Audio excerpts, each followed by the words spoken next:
370 DPC points, and then if you come top 6, you get 300 extra, so you're 670, which is not, it's not that good, but it still puts you above a lot of other people, Curtis. So there's a lot to play, but we know that these guys can play under pressure. Yeah, for sure. I mean, if you look at a team that's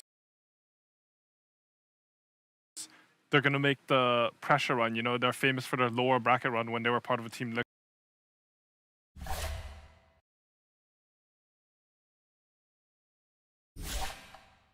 a lot of other people, Curtis. So there's a lot to play, but we know that these guys.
Coach on Virtus.Pro compared to Team Nigma, right? Yeah, they don't seem like they really need it. I think they're one of the few teams that it's not just like a facade, that they are just kind of, you said harmony. I think that was a really good word. They seem to be not only in sync in Dota, but also, we were talking to them on an interview, and I think there's one of the last games of the season, and they talked about they hold each other accountable in the pubs and just in general as human beings, and that makes them good friends. And the fact that they're 19 and 20 years old, I'm like, I was a dumbass when I was 19 or 20 years old. I might even still be one. Me too. I still am, but I was back then as well, you know. It's crazy. I mean, it is crazy. It's like, I mean, for me also, Team Spirit kind of falling into the same boat in terms of young guys, right? That whole region is like, I think, so good for Dota right now, just in general, just having the next generation. There's a lot of people that are calling VP the next generation of the Dota players. I think there's a lot of unpolished gems, particularly in the Eastern European and the Southeast Asia regions. I think those two have the most Dota players in general.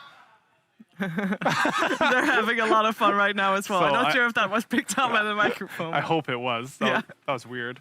No, I think there's a lot of players who are extremely high skilled from those two particular regions. Like, you need to say, like, nothing to say on in the Chinese region. Like, he's dominating.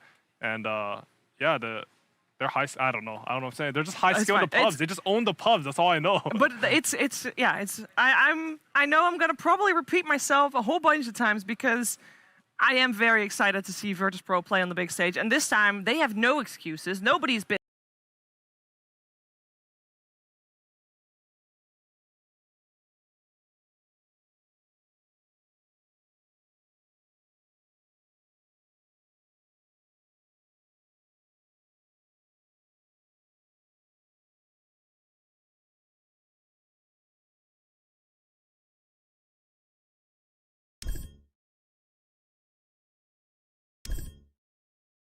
From each other. And I think what's so cool about these two teams, especially now that I think ILTW is kind of come into his own with the team and found his identity and fit in, they seem to not be as formulaic about who gets the early picks amongst the cores as well as who gets the later picks. And I think VP during the season showed that more than any other team that I watched. And so I just love unpredictability in drafts. I think the teams that have fallen short today were way too predictable based on what they did during the DPC season and got exploited by a little bit of creativity. And I think I agree with you about why this is going to be the closest series of the day, because I don't think either of these teams is going to fall short in that regard. If we're talking about meta things, Team Nigma has kind of been the team to set the meta during the group stage. People followed into their footsteps. Holy Locket, Exploitable, they're the ones doing it first, right?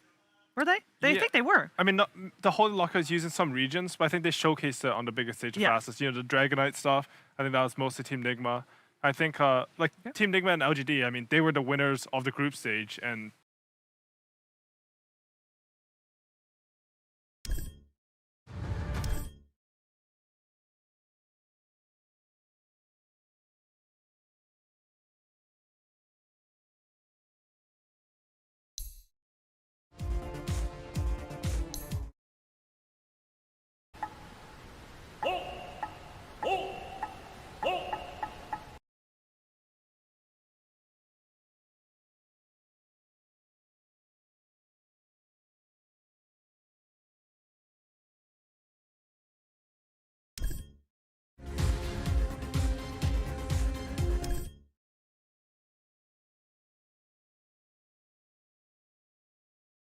Virtus.Pro, Eastern Europe.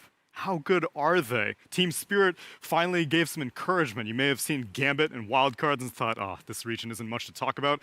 Then Spirit claws their way through. Tiebreaker makes it over here. One can only imagine.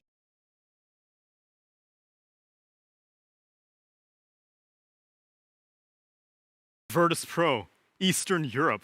How good are they? Team Spirit finally gave some encouragement. You may have seen Gambit.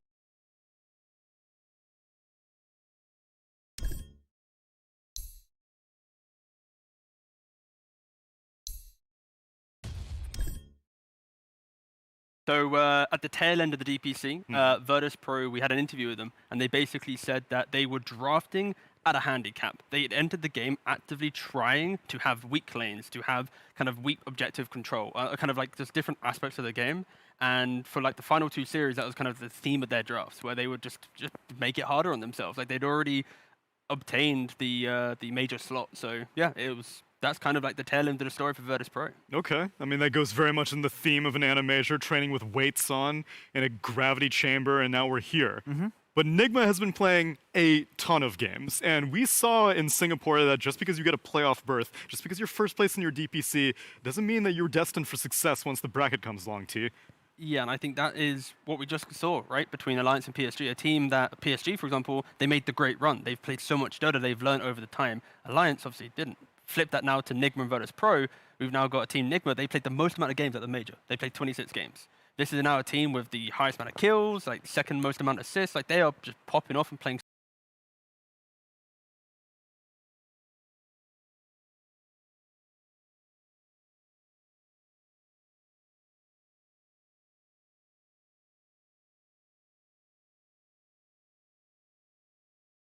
so much.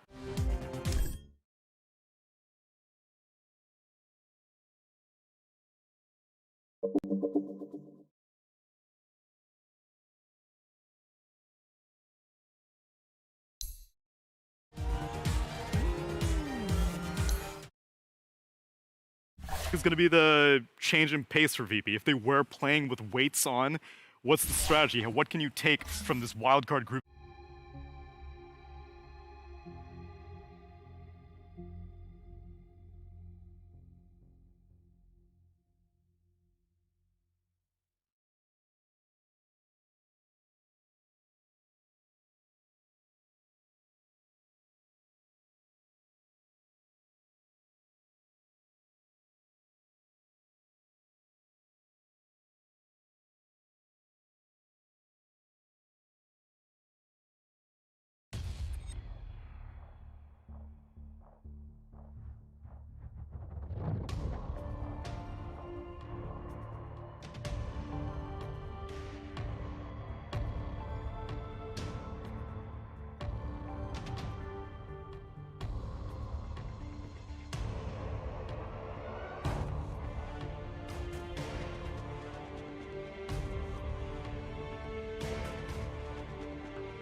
Virtus.Pro's turn Radiant to team ban. ban. Simply put, I don't want to play what they played in.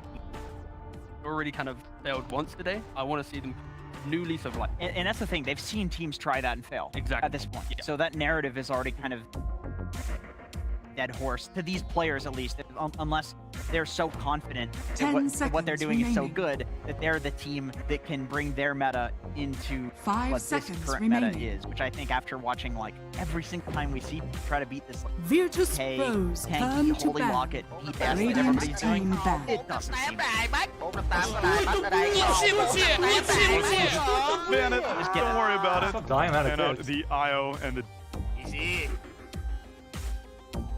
So yeah, we've been hyping up a lot of VP.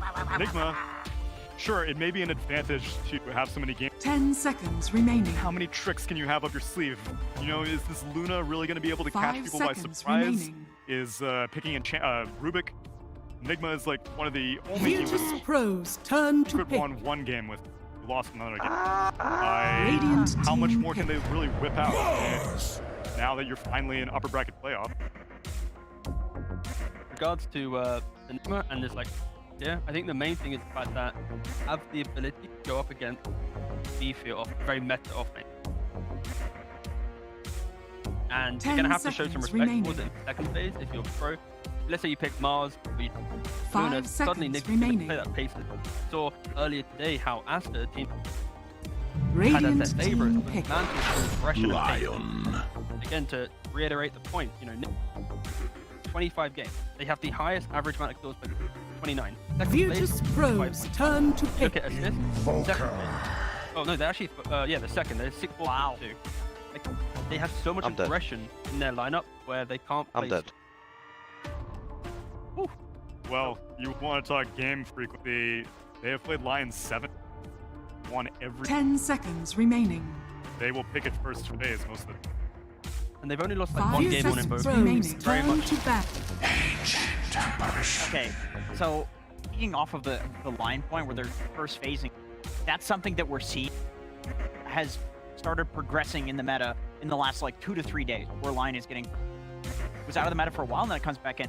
The Mars, this is 10 a very seconds similar remaining. thing where during the tail end of DPC, Mars was not getting 5 first seconds round pick. remaining.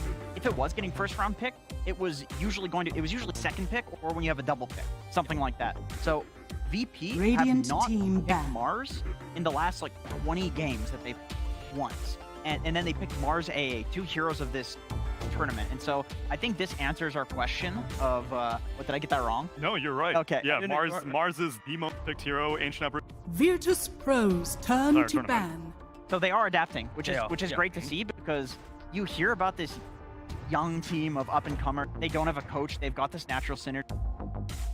You just want them to succeed. You don't want to see them come onto LAN and have egos and fail because of that. And, you know, Radiant obviously we want them to team learn, ban. but we also want to watch good Dota. Kind of what happened at Singapore because I had extremely high expectations for their prodigy. I was like, hell yeah, CIS squad. Sending with Spirit. A bunch of young bucks trying to make a dent and then sink disaster. So hopefully this is a change of pace. And while 10 Mars is a little bit seconds out of the box for remaining. DM, I will say that 5 familiar seconds with. remaining. Again, this might sound somewhat, but the fact that like RTW on Nigma, the reason why the player and then the team are able to, is unlike other teams, they live and breathe Dota in the pub. And Yeah. like we mentioned it so much, but a lot of the pros, they get comfortable in the rhythm, scrimming, play a couple games, and they kind of go wheels off in regards to the actual scene. Why they are performing so well. Maybe Virtus.Pro, maybe stage. Virtus.Pro's turn to ban. Pulse of the actual meta. They are playing like 10, 12 pubs today. They are not like the old guard of Dota where 2, 3 pubs and go, yes, Yeah, fine, it's- I read the patch. It's funny you say that because on the side of Nigma, Kuroki just doesn't pub. Neither does Miracle. Like these guys literally don't pub. RTW is carrying it for Yeah, Yeah. LTW mind control. Like these guys. yeah, there we He go. plays a decent amount. Like I mean, but mind control and LTW play enough to make up for everybody else not playing. I did actually ask this question during, like, I think it was either to RMN. He was doing, so, do you and Kuroki, like, do you play pubs anymore? Your Dota Pro Tracker account has nothing. I was like, 10 seconds Murph, remaining. and we're like, so Maybe they're just 5 hiding what they're seconds doing nowadays. remaining. To get to TI, it's valuable. So Radiant team maybe pick. Hidden Smurfs. I mean, that's impressive. I know, in that's- this day and that's- age. that's Well fine. done. But it is cool to see that the battle of kind of the team, you know, has their finger on the pulse of the pub scene versus the old guard, who I feel like would be probably more likely to be flowing and turn. All right, let's just try this. We have this idea. 10 We're seconds really remaining. confident in our theory crafting, whereas this T lineup might have to feel. 5 They might feel like they seconds need to have remaining. played something in their pubs to be truly comfortable on. And that's kind of like going back to trying it from Nigma. They did experiment major so far. Like they tried RTW on the carry magnet. TNC kind of brought it into the mid. Nigma, with no experience on RTW in the pub scene, at least, instantly brought it out. They lost, and that's now put away. So it's kind of They tried it though. they which is tried it great, exactly. yeah. And that's the level of confidence you need in major. It's a very long tournament. You need to be able to try and test things, and that's Nigma 26 games. Virtus they're gonna have a little Pro's bit more turn to pick. Exactly what. Radiant team pick. Confident. Maresca has arrived. This is some insane fight from Mars plus the Willow Fear. You have the amount of plus the ancient ult and the ancient amplification. 10 the seconds Mars plus remaining. Maresca lane. You hear people through the little bristles and 5 seconds ridiculous remaining. amounts of damage. Solid draft from. I think Nigma probably wants to respond with something good at team fighting. Otherwise, they're gonna dodge a lot. Solid in terms of T, though. I'm hearing advocates for different archetypes. That Virtus these days Pro's turn to pick. to have a melee AA plus. AA plus Willow is grounded by the fact that they're looking more at the archetype of laning combo. So it's Mars plus Willow, AA plus some kill threat. Roll. 10 seconds remaining. I wouldn't be surprised if there's the idea of what 5 game. seconds Versus remaining. that they're not looking at Now rotating into. That's the idea of a melee hero. Enable a range carry, or to run it into mid lane, get underneath the tower and enable that damage out. Having double range support only works is if you have the strong. Bruising the pro tracker. Tell me, has ILTW been playing any carry acts recently? Because I've been seeing past 3 days a lot of carry players have been attempting it, not winning with clubs because it's not easy. No, he Because hasn't. LGD No, and TNC can't. He hasn't. He has not. Okay. Now, Mind Control has been playing it a Okay. lot, though. So, you know, once again, with Nigma, I feel like this team is a lot more free-flowing just onto so many lands, and they've adapted so times. I mean, they're literally famous for it. They did it in their Virtus TI run. Pro's They've turn done to it in multiple other Hold games. the horn of Magnus. Okay. Okay. Okay. Wow, what ridiculous team fight from VP. An abundance. This is straight up not possible to fight into. The thing I see here is kind of doing like the 10 bait of seconds remaining. Mars can initiate the fight. Willow and A will have this kind of layered damage on top. 5 Nigma seconds bring all their remaining. heroes, and in that window of aggression, Mag will be enabling that extra cord of farm elsewhere. Like I'm seeing basically 4 heroes fight, 1 hero Radiant farm, team but Nigma back. with the Virtus double range support Pro's themselves and turn act to off ban. They're gonna have to bring everyone to a fight. They don't kill towers. They don't really push out lanes. It means they have to find the kill, and that already puts a lot of that. But as far as team Radiant fight, team back. Nigma doesn't really have team fight themselves, so it's all about kind of strong lanes and that ability to have numbers Yeah. advantage. The lanes matter a lot for their draft, but I also do think that if they can take advantage out of the lanes, they have 30% fighting. There are really no cooldowns that they're waiting for other 10 than seconds remaining. It's your 5 line. If you're waiting for your 5 lines finger cooldown, you're probably doing 5 seconds remaining. We have completely. It is a G-hate troop. You mentioned Virtus.Pro has a fight. They can just steal the team That's fight, true, and yeah. that might help them out. 100%. There's a lot of really good spells to steal. Every single one of these heroes, honestly, I don't think there's any bad that you can get Warg from Mars, but great stuff to steal. And I think Nigma could bank on having solid lanes, buy a lot of regen to make sure Virtus those. Pro's turn to then pick. some really hard farming carry like a Terrorblade, although that's banned out. Terrorblade and the something- Lunar as well. Yeah. Something along those lines. Luna TV would have been perfect, or the way that their heroes want to just keep fighting. Where are we Magnus and Mars. Easy. You're 10 interested seconds remaining. Whereas mid lane Mars has Radiant team 25%. Dying out of this. Okay, I was gonna say Medusa for Nigma as their last pick, but I think against the Ursa. Back to your question, I'd like to see the Oz to enable Willow, and then mid lane Magnus. Enigma's Lux Spectre. Choose your I hero. was gonna say Spectre. I believe. Uh, Can you please explain why it would have been good? Yes, I shall. So Spectre is simply put, it's the idea that Nigma loves to run and fight, don't have a wing. Fans of Terrorblade of Bloom. This Spectre will simplify the game plan, mitigate the initiative. The Magnus instantly kills the AA and the Willow and gives them an insurance. This game is going to be fights left, right, and center. Nigma are going to need to force the map to be poking and prodding. That Spectre is just perfect pick left to give some way of playing the late game. 10 Fine. seconds remaining. All right, I'm gonna make a prediction here, and this might be dog shit, but we'll see. We like the type of 5 prediction. I think seconds that remaining. he's going to aggro the Ursa into this. I think Spectre Rubik sounds like a terrible lane. Dumpster. Mars will do fine. What if it's a I think there's still dumpster that try. AA Willow Ursa. Devastating. That's true, actually. That is pretty a annoying. Yeah. beastly lane, and I think Ursa is one of the biggest trump picks Spectre in lane, as long as you lane. Off. Good. Spectre, if you're known for speed, and they close out the game in, I don't know, 35 minutes, how long does it take? I would say I think dominate the game would be about like 30 minutes. That's the window.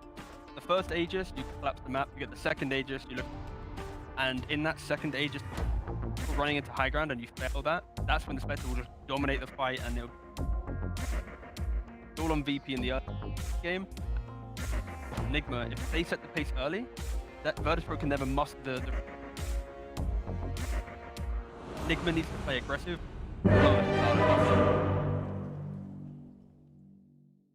How it all pans out. Virtus.Pro, Nigma. Game number 1. Let's send it back behind the waterfall to our. Thank you, Tsunami. That's right. We have the matchup that I think a lot of people have been waiting for. The best, without a doubt, in Eastern Europe. Virtus.Pro has yet to lose a single series against another Eastern European team up against Nigma, the TI7 champions, with a fresh edition of ILTW. And Kyle, what would you make of the difference between these two teams? Well, there's a lot to talk about, Cap. Youth versus experience. Beauty versus brawn. Okay. Nigma employing a bunch of, spellcasters, team fight, little wonky innovations, kind of the anime storyline just barely sneaking through to this final stage of the tournament. And VP just unchallenged, pretty much steamrolling everybody they've gone up against throughout both DPC seasons. Yes, that's right. Within their own region, they have been incredibly dominant. They've only lost series to teams outside of their region. Of course, the Singapore Major, they ended up being bounced out by Thunder Predator. They've dropped games to OG, Alliance, Liquid, plenty of European teams, but they have yet to lose a series against Nigma. That has only happened once, and that was at the beginning of this Virtus.Pro over at Epic League. And it's also the first time I've seen these guys. That face right there on the right of the screen, we've seen that around for some time. I learned just before we went live that Kuroki is actually younger than me, which really puts my life into perspective. But it's the first time we've seen them sit down in this manner since what? Last year, February? Yeah, it's been too long since we've gotten to see these legends at play. And of course, Kuro, the biggest legend of all, having over a decade of experience within Dota 2 and even going back to Dota 1 days. Virtus.Pro, meanwhile, young, fresh-faced, new generation, really, of not just Eastern Europe, but of Dota as a whole. I mean, every single one of these guys is 19, except for the old man of VP right there on your screen, a grand total of 21 years of age. Like, the fact that you're the oldest guy and you're only 21 in the Dota esports scene is insane. Yeah, it's wild. Added up together, they still don't make 100. It's only like 2 Nahazes. Meanwhile, some insight from inside the game. The GPK already has his tip on cooldown. Both these squads were mouthing off, not mouthing off, but just having fun. VP heard a bunch of laughter from them, and there was some setup stuff with Team Nigma, and then I heard Mo and the whole squad just exclaim, "Let's fucking go!" Yeah. Everybody walked off stage. You saw Kuro kind of pound his hand into his fist, and you know that they're excited, and they do have a lot to play for. T1 winning and pushing them up to a guaranteed 970 points does thin the odds a little bit for Team Nigma. Top 6, not going to do it. Top 3, probably not going to do it. They may need a grand finals berth to secure a spot at TI. And for me anyway, I feel like they have a very good chance of being able to do so. I don't know how you rate these two teams, but I personally have them placed. These are 2 of my top 3. Yes. If Ice Frog is truly writing the story, then you'd have to think it'll be an incredible back and forth series. VP would win 2-1, only for Nigma to fight all the way through the lower bracket. As is the most difficult road, indeed. Mm-hmm. But it is an incredibly tough side of the bracket. VP, arguably the strongest team coming into the tournament. We heard a lot of chatter about scrims, about VP kind of setting the meta in some ways. Everybody was learning from them. Yeah. Everybody saw what Virtus.Pro was doing, and they're like, oh, these guys are really good. Let's take some of what they're doing. And that can be a bit of a problem sometimes, right, Kyle? When you go into one of these LAN environments and you start off as the team that looks really good, that everybody's learning from, in some ways it means you end up getting figured out. Yeah, I feel like a little bit of that happened to Aster, where T1 just kind of rocked him off the map. Aster didn't really innovate too much from what they'd shown in the DPC League, and here VP really not doing so much either. Like, they are one of the teams that have really liked Mag for some time, including in this mid-roll. They have Ursa. Matchup of the 2 captains right there. Save, just a young 19, playing a 4-position captain. Again, a lot of things that are just different about Virtus.Pro. The fact that Save wants to be able to captain from the 4 role, and in turn has Kingslayer filling out the 5. Atypical for most Dota teams is usually it's the oldest man in the lowest position, that 5 role that usually occupies the captaincy. Yeah, someone is missing from their seat. Is that? I see Kuro, I see GH, and I see ILTW. I don't think we have a tech delay. Did somebody went off to use the bathroom? I don't think so. You know, sometimes jitters, even from some of the most experienced players who have won a TI and been a grand finalist. Speaking of grand finalists, Kuro looking to be able to not only punch his ticket to TI here, but go on to try and claim that 2-time TI position. He's already had 3 different TI grand final appearances. Just an absolutely amazing career from this man. One of only 2 players as well, I believe, to make a grand final on 2 different teams. Yeah. I want to say FY, I didn't research him properly, but I thought he was on LGD both times he made the final. Yeah, and then... No, he was on Vici, the TI4.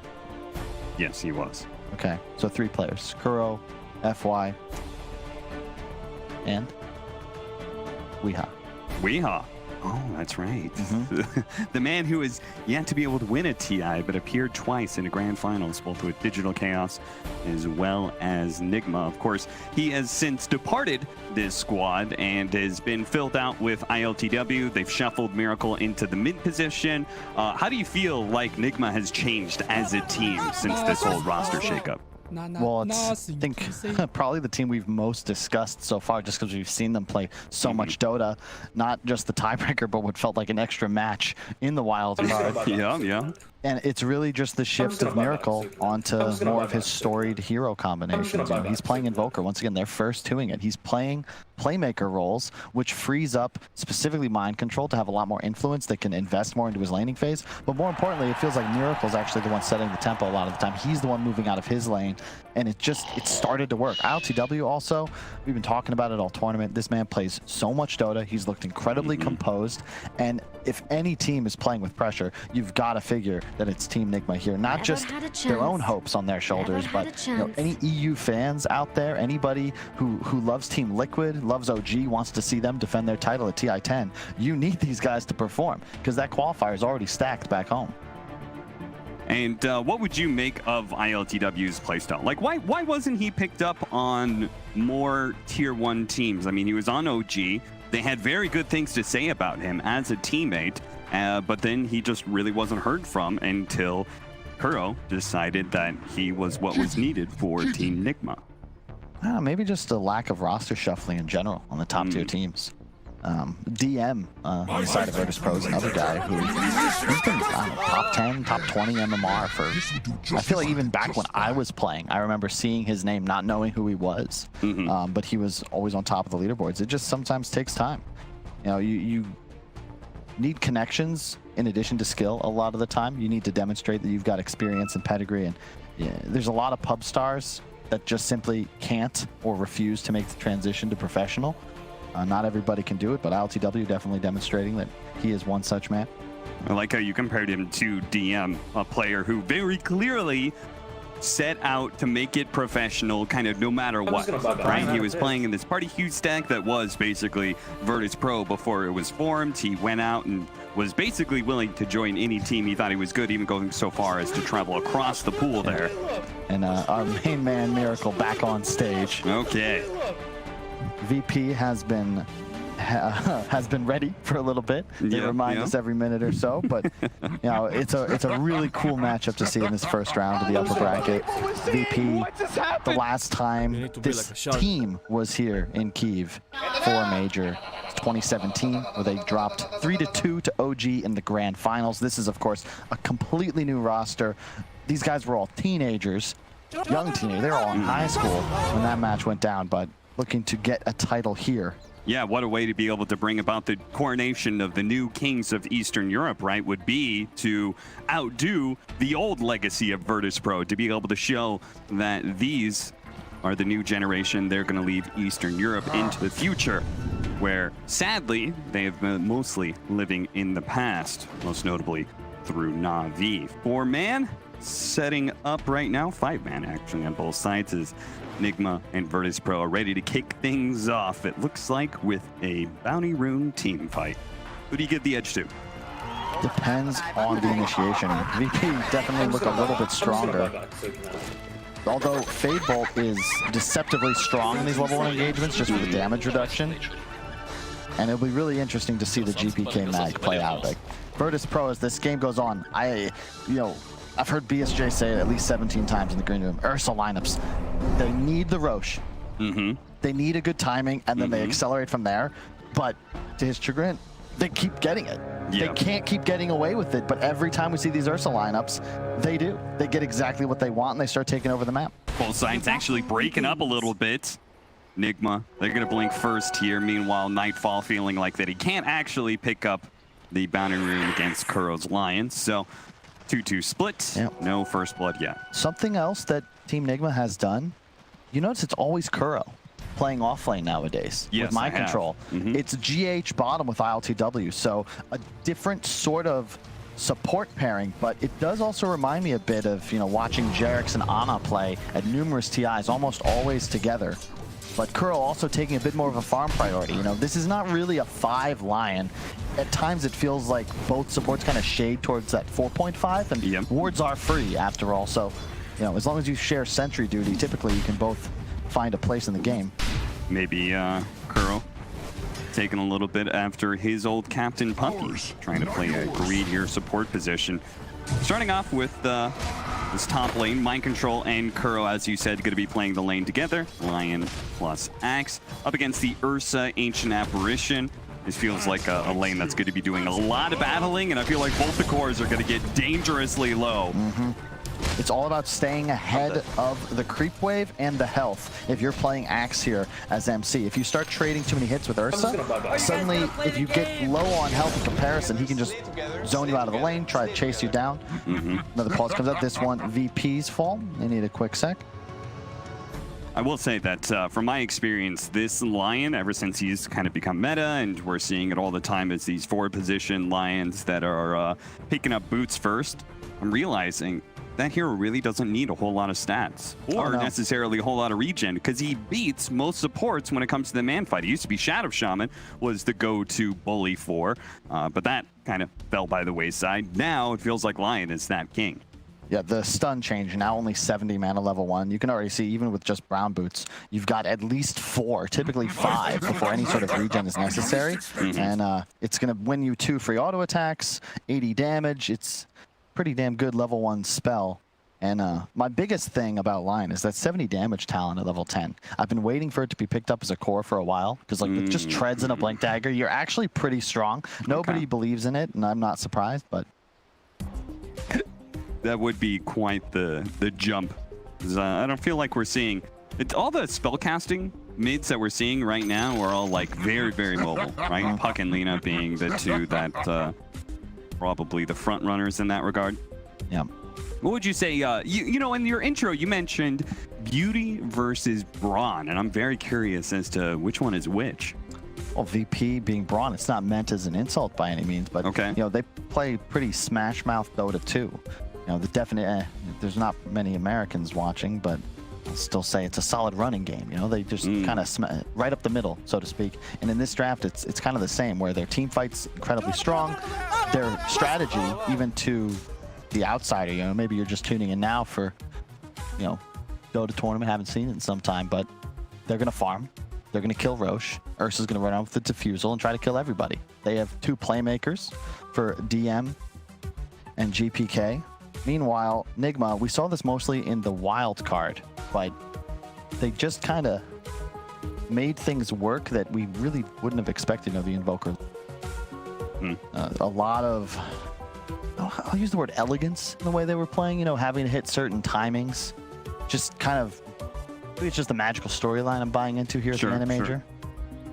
As looks like most of Nigma is going to be taking a bit of time off from the stage, so we'll figure out what that is up to. As yeah, I would definitely agree that I can buy that storyline. That Nigma, especially through the fact of them having to go through these very long runs, right, and having to be able to, just in this tournament, for example, barely squeak by due to a tiebreaker, go through the groups. Like, it feels like they are just always learning and adapting. And that's probably where that difference of youth versus experience comes into play. I mean, Kuro's had to play so many metas at this point in time in his career. He's probably thinking, I've seen it all. Yeah. I've seen everything. Meanwhile, that Dota has to offer. I love this because these guys are just kind of geeking out like, oh, wow, hey, that's me. Yeah. This is the first time I think these guys have been on a stage with this much grandeur. It's, you know, we might take it for granted at this point, but this is still a new experience. I mean, I'm personally pretty impressed. It's days like today, it feels real cool that we get to do this for a quote-unquote career. Yeah, absolutely. It's definitely a great opportunity, and I'm really looking forward to seeing how these two teams match up against each other, because it does feel like, if anything, we're just building the tension, building the story of these two teams, who, in my opinion anyway, are some of the favorites. I mean, going into this, we, of course, casted the Eastern European Division. Do you feel like some of that is just bias that's coming into play, that we're looking at VP and think that they're very strong, or is that... We heard enough, I think. There was like a week-long quarantine period at the hotel, and all anybody was talking about in the snippets you hear over lunch were, VP's incredible. Like, VP's owning everybody. They just apparently were first doing TA. I learned a little bit about those specific matchups as well, where, you know, I was postulating last night with this, you know, Ember Spirit versus TA, because we saw, I think, LGD pull that off in the group stage, but I didn't realize that Meld Strike, where it used to be -2, 4, 6, 8 armor, is now 5, 6, 7, 8. I'm like, okay, that makes a lot of sense, because now with these low armor mid heroes, you actually just can't lose. Ember Spirit will lose like a third of his health in one hit if you actually try to pull that off. So it is first doable. Yeah, I've been convinced. You were basically talking about like Templar Assassin, like, why aren't we seeing some of these other counters? Like, where's the Ember Spirit? Yeah. And that one got shut down pretty quick. It's like, that matchup is different than it was year, 2 years ago. Yeah, I've been told also rumors of some teams being willing to pick it and put it safe lane. And they just like camp tier 1 and Meld Strike you as you run to lane and then do it again, because there's no cooldown once you sit long enough. Yeah, it's nasty, and it's like, oh, well, that's a self. Good luck, have fun.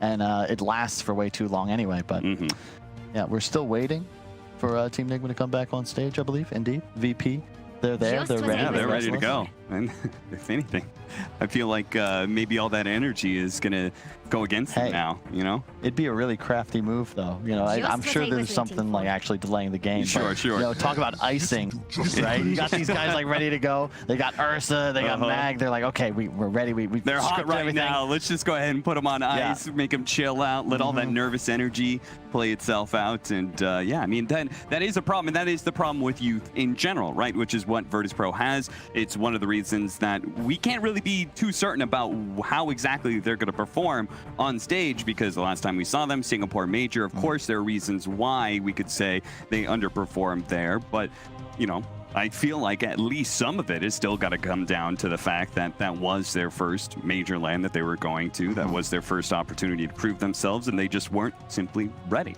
Yeah, and there was a little bit of, of a different format, right? I think VP only got there a couple days beforehand. They were rusty. You know, they hadn't had nearly as much time to play. Maybe jet lag plays a role. You really never know.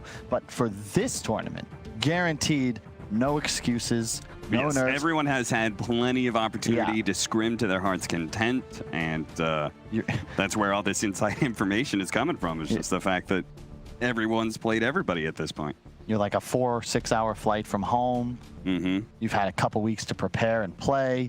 You're at EU prime time, as I'm sure are some 100,000 people watching are very anxious, possibly more so than Virtus.Pro, waiting to get into the game.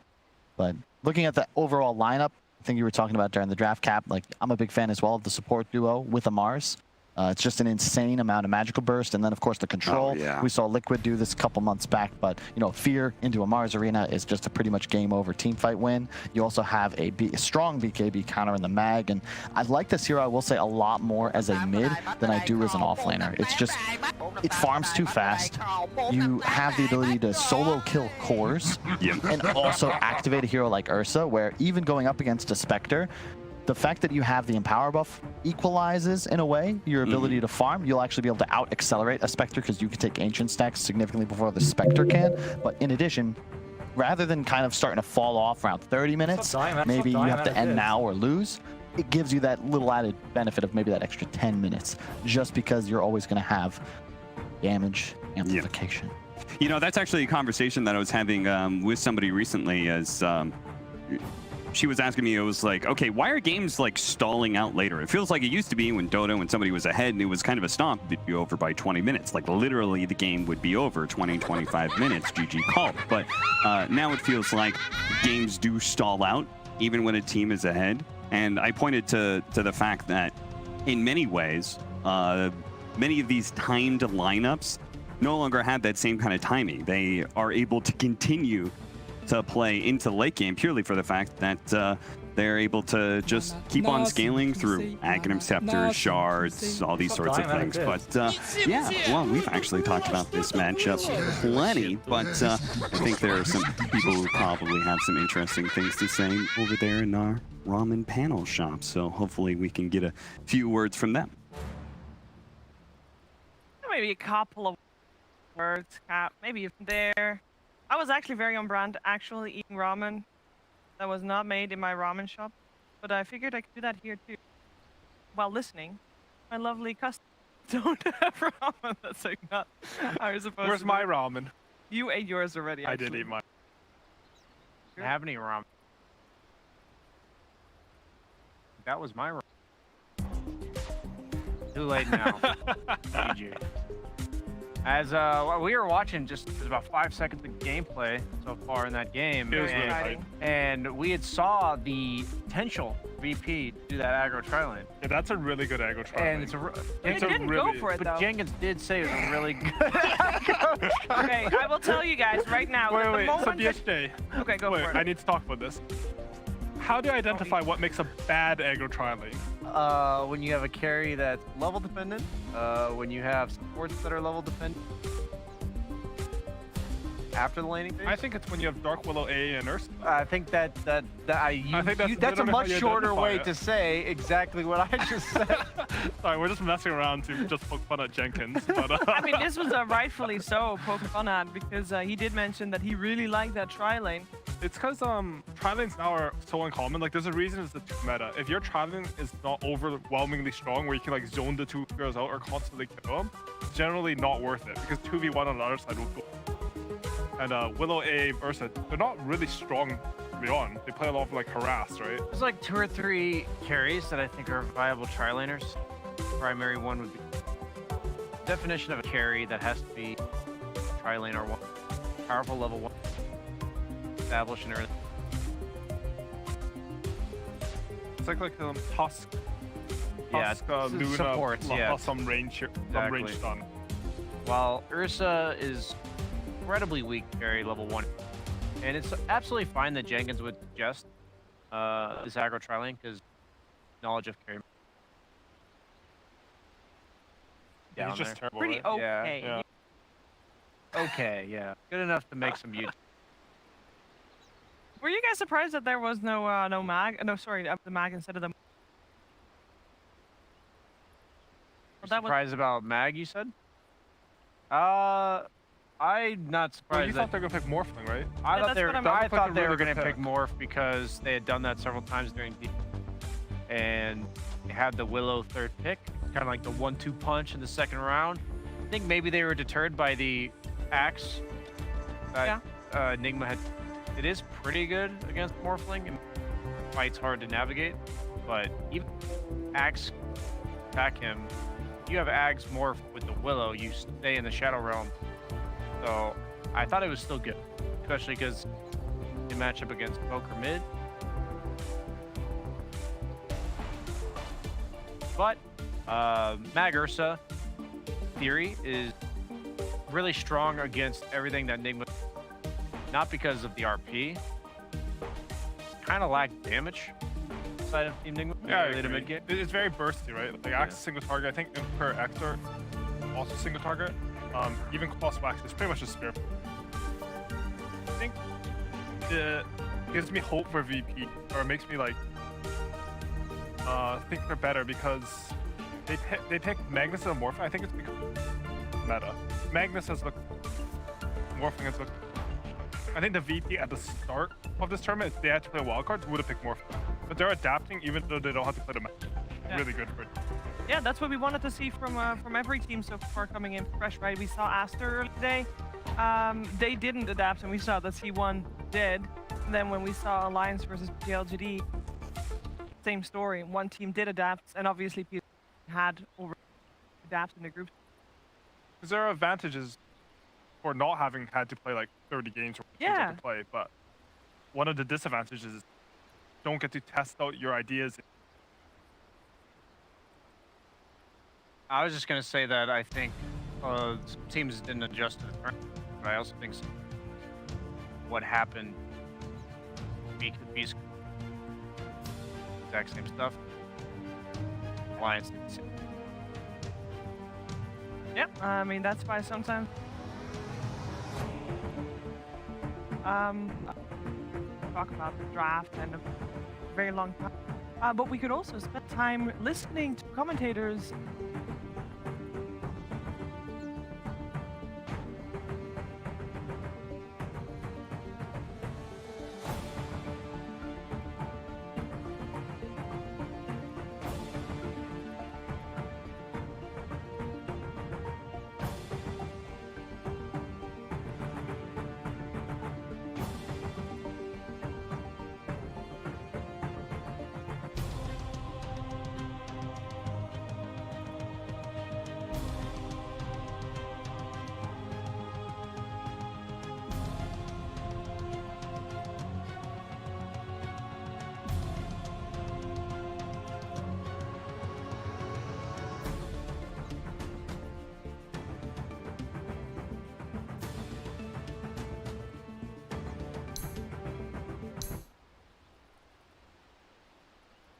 Story about it before our judges will deliver their verdict on who's got a better flavor, better presentation, and who is the winner of Feed Wars.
Well, that's the last time I'll let Rich in my ramen kitchen as well. I think we got all the answers that we need.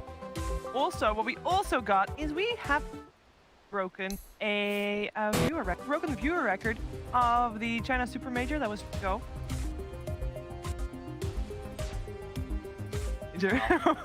Thank you. Really good. And as you might know, every time we break a record, I think there's some prizes that we're handing out. So keep an eye on all of that. Also, in less good news, we have the update that the reason why we are waiting, the delayed, is Miracle has what seems to be. So maybe he tried Rich's dish. That would explain a lot. That would explain a lot. It made sense. Yes. So, well, you shouldn't. Never eating anything they. It's pretty crazy that you see people cooking 30 minutes right in front of you, and you do still take a bite out of that. Was that chicken boiled? Did they end up eating the boiled? I'm gonna go ask Paul. Rich is an innovator. Yeah. Boiled Kyle! chicken with butter on it.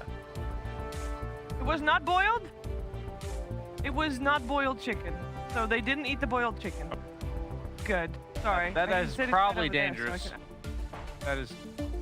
No. Boiled chicken? First of all, it's called Not roast if you, chicken. If you boil for long enough. Yeah. Boiled goose. Longer than 30 minutes, right? Can they hear us? No, I mean, I don't know. you can boil Yeah, like we can soy hear sauce you. and stuff. Let's and look it's for it. pretty- Oh. Hi. Hello. Can So you hear the us? story of what happened. The story of what happened is that they put the rest of the chicken into that pot for boiled chicken. They? Rich.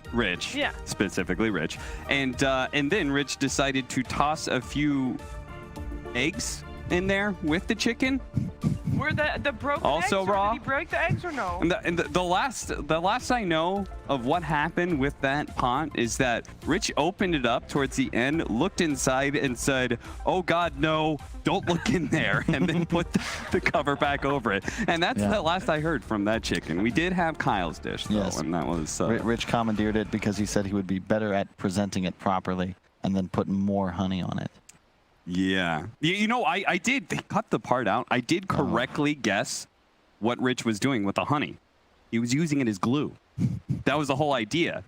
It was glue to make sure that when he unveiled his dish and had to, angle it towards the camera that the salad wouldn't just fall off immediately. That was his whole play, apparently. So, yeah. All right. Yeah, good. Very, very clever. Definitely will. I don't know why I wouldn't go that never far. arrived. No, the pizza did never arrive, sadly. And all I had to eat that night was that one piece of chicken, which I did feel my heart slow down for a moment there. It was definitely chugging. My favorite part of that whole content piece was, for some reason, was scheduled for 11 p.m. We didn't actually start shooting anything until about 1:30 a.m. because, and I quote, we didn't want to have any natural light. We wanted to use the studio lighting. And then Slacks, you haven't seen it yet, filmed further content that I believe got him home around 5 a.m. So I mean, that's kind of dangerous. The natural light is coming back into play towards the end of that. So good times though. That'll be a fun one. Yeah. Looking forward to that. Yeah, this match would also be a fun one. Yes. It would be. I saw already on Reddit the theme is. Oh, both teams seems to have popped the smoke of deceit. Both missing from the map, and we're left here without a commercial break. Are you guys gonna take over for us? I don't know. Do you want us to? Do you want us to? We had more to talk about the match, but at this point in time. Oh. Yeah. Oh, yeah. I can see. I can see now. There is a bit of delay. Okay. Yes. I mean, we can. Brian and Curtis can hear you.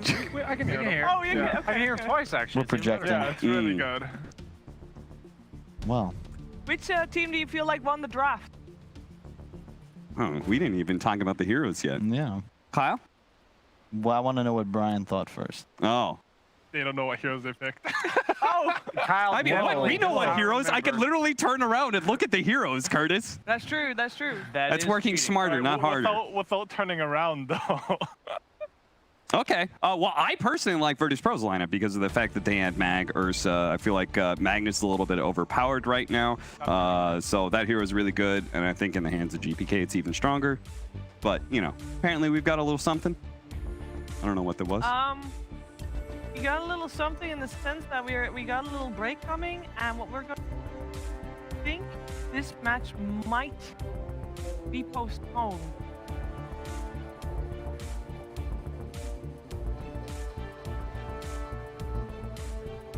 Play and then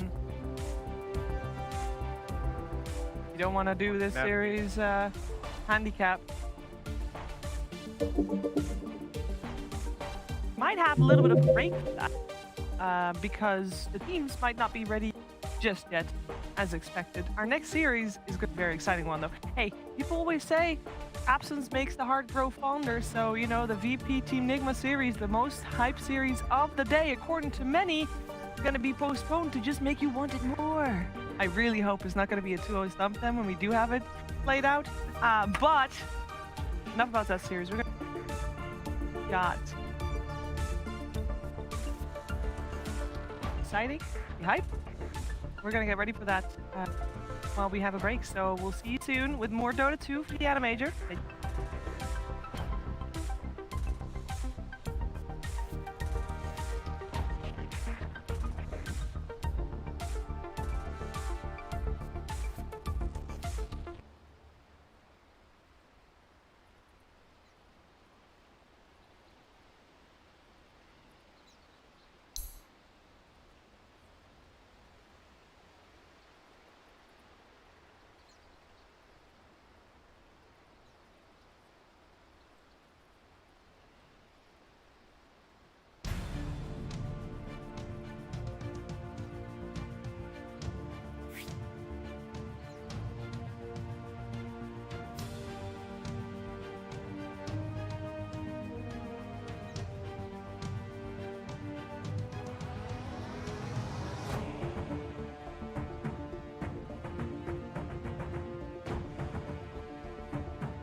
Бежим, бежим, бежим. Выезд.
Bye.